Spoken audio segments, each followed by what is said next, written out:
Hi, my name's Dian Joy, and this is Alexandria's Genesis. Alexandria's Genesis is a fictitious disorder from a Daria fanfiction written in 1998 by an author called Cameron Obernon, who wrote it while she was still a teenager.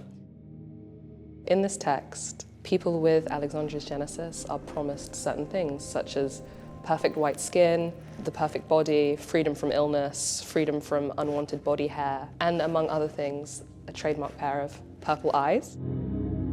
So Alexandria's Genesis, for me, is really the perfect case study to talk about the ways in which internet culture sort of disseminates myths, how ideas sort of mutate and how they propagate themselves online, but more specifically the sort of like human element in this, so how we engage with this content and how it disciplines the ways in which our desire is formed.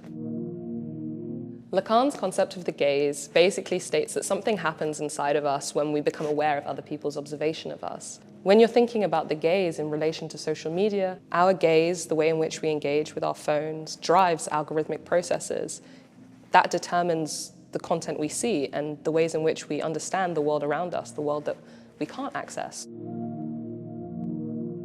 The ways in which folklore is disseminated online is usually in the space called the vernacular web. While these spaces are amazing for the formation of communities with people who have similar interests, it also has a sort of low engagement basis, meaning that it's entirely possible that there's not a lot of wide-ranging of opinions or wide-ranging of ideas. So you have this kind of referential loop happening. The two main characters of the film are Mary Sue and Auntie Sue. A Mary Sue is an idealized self-insertion that a fan fiction writer will often write incidentally, not necessarily on purpose, and an Auntie Sue is the diametric opposite. Mary Sues and Auntie Sues are a sort of trope of the fan fiction genre. So in this fan fictional film, I was trying to pay homage to that genre, and within it also kind of tell the story of how Alexandria's Genesis was disseminated online and approach what it might have felt like to experience it.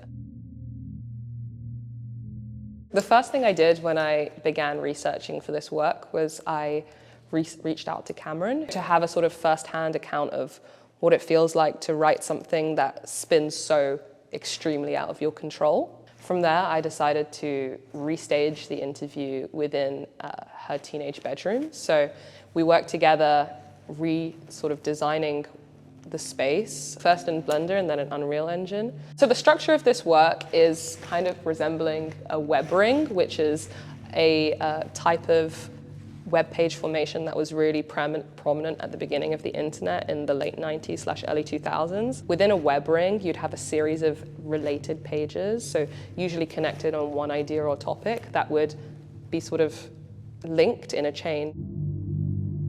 I made this exhibition with the hopes that people could come and enjoy it on a surface level, learn what Alexandria's Genesis is. But more than that, I hope they come and gain some kind of understanding about the ways in which myths work, the ways in which they're pernicious, the ways in which they change the way we relate to ourselves and the ways we relate to each other. That this is not just something that happens offline, but something that happens online as well, and how the offline and the online constitute the world around us.